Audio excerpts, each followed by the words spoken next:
Welcome back to the channel. How's it going? So, yeah, it's clear to me, I'm sure it's been clear to many of you for many years, that Gene Simmons is a bit of an asshat. Some people hate Bono. Some people hate Lars Ulrich. Bono is irritating. Lars Ulrich is silly. I don't mind Lars. At least he's done some cool stuff. Bono's, well, he's done some things I suppose I can respect, but ultimately talks a load of nonsense as well. But Gene Simmons is just a bit of an asshole.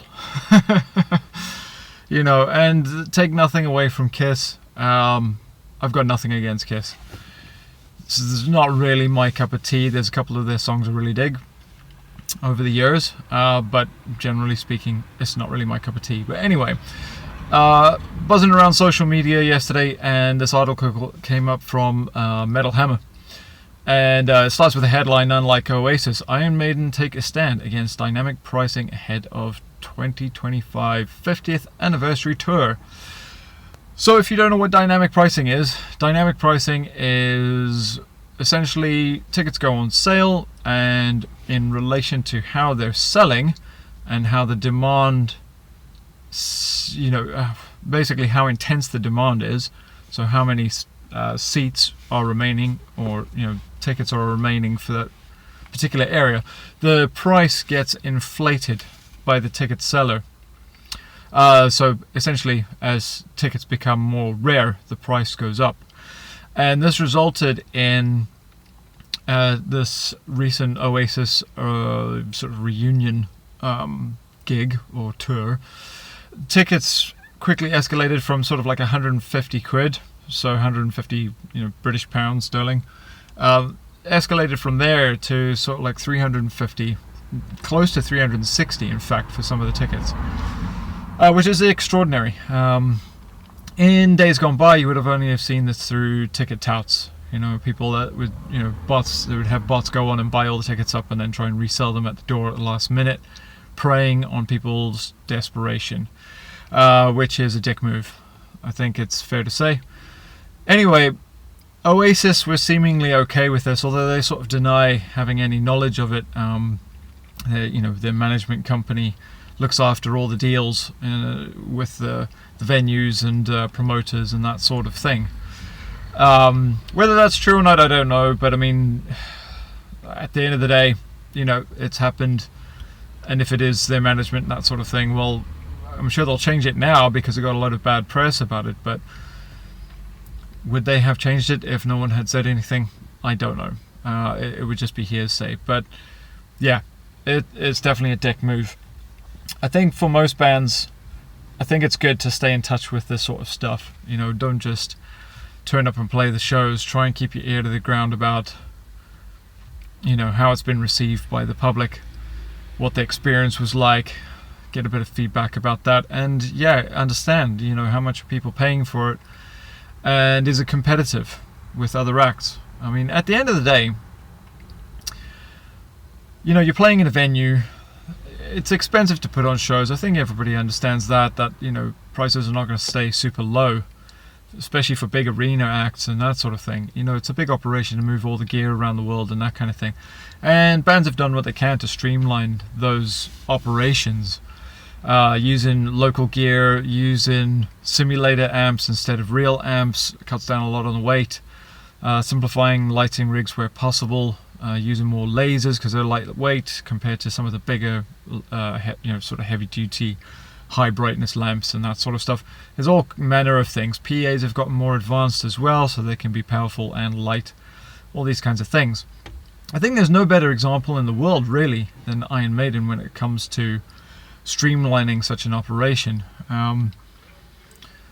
It's well known for a long time now that Bruce Dickinson is a qualified 747 pilot, and he flies the band around, which is awesome. So they have their own plane, they haul their own gear around, the crew comes with them, so it's not like the band goes separately in a private jet and the crew fly economy. You know, the crew and the band basically fly as one, probably with a few minor exceptions, maybe if there's some sort of like tie up if one of the band members is maybe get caught, some random place in the world and has to meet them somewhere. But generally speaking, they fly together, which I think is really cool. Bless Bruce. He takes on a lot. The guy's just got like bags and bags of energy. You can see that on stage. But yeah, anyway, so Iron Maiden have come out and taken a stance against this and said, no, the face value of the ticket is the face value and it will not be inflated. And that's the end of it. And if you avoid buying through ticket touts, then, so buy through legitimate means, you're guaranteed to get the price at face value as quoted when the tickets go on sale. And another thing that they're doing, according to the article, is that they're delaying the ticket sales until as late as they possibly can within reason to try to limit the time frame that ticket touts can take advantage of sales. Generally, if the ticket sales go on early, most people are like not necessarily ready to purchase, and the ticket touts will get in their early doors and try and snatch up as many of the tickets as possible. So they're trying to sort of cut that off. I don't know how effective that'll be, because at the end of the day, a lot of times these guys are using bots, right, to hunt for tickets. So,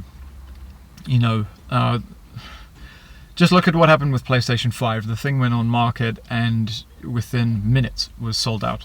So the same thing could still happen, but at least the band is taking a stand and they're doing everything that is in their power to try to give a fair deal to their fans and still obviously see the promoters right and see the venue right and so on and so forth. But yeah, it goes on in the article, based, sort of talking about basically this criticism that Oasis got from the general rock fraternity, shall we say. And Gene Simmons had sort of piped up and he was like, if people don't like it, it's just a simple case of supply and demand, so they can go fuck themselves. Which I thought was just typical Gene Simmons. He's about as real as his fucking hair color is these days. Which is a real shame, because at the same time he's obviously a legend from his work with Kiss, but fuck me. I thought it was bad when he was like appearing on fucking America's Got Talent or whatever that show fucking was, that reality bullshit show, talent competition shite. And I don't know, he just talks like he fucking knows it all for a start. And yeah, he's made a lot of money, and yeah, he knows how to make a lot of money. But if he was starting out today, he'd be fucked. He wouldn't have a fucking clue. He's riding off the established base of his success, which was built many decades ago. If he was getting started today, he'd be screwed, absolutely screwed. Like, he's just so fucking out of touch. But yeah, what a way to stick it to your fans. Do you know what I mean? Like, if you're purchasing tickets for a Kiss show and your fucking hero in the band screwed you over, was happy that you got screwed over and paid more than double face value and was just like, yeah, go fuck yourself. Imagine that, especially if you're I don't know, some fucking kid or something like that, doesn't have a lot of financial means, right? And you've been saving and saving and saving, and you're like, that's my target, that's the price. And then you go to buy the ticket and it's jumped more than double in price, and you're like, shit, I can't go. And Gene Simmons is just like, go fuck yourself. Yeah. Let me know what you think in the comments, guys. Great to see Maiden taking a stance against this, and I'm sure other bands will. And who do you think is the worst? Let me know if you got to the end of the video. Who do you think is the biggest asshat out of the three? Bono, Ulrich, or Simmons?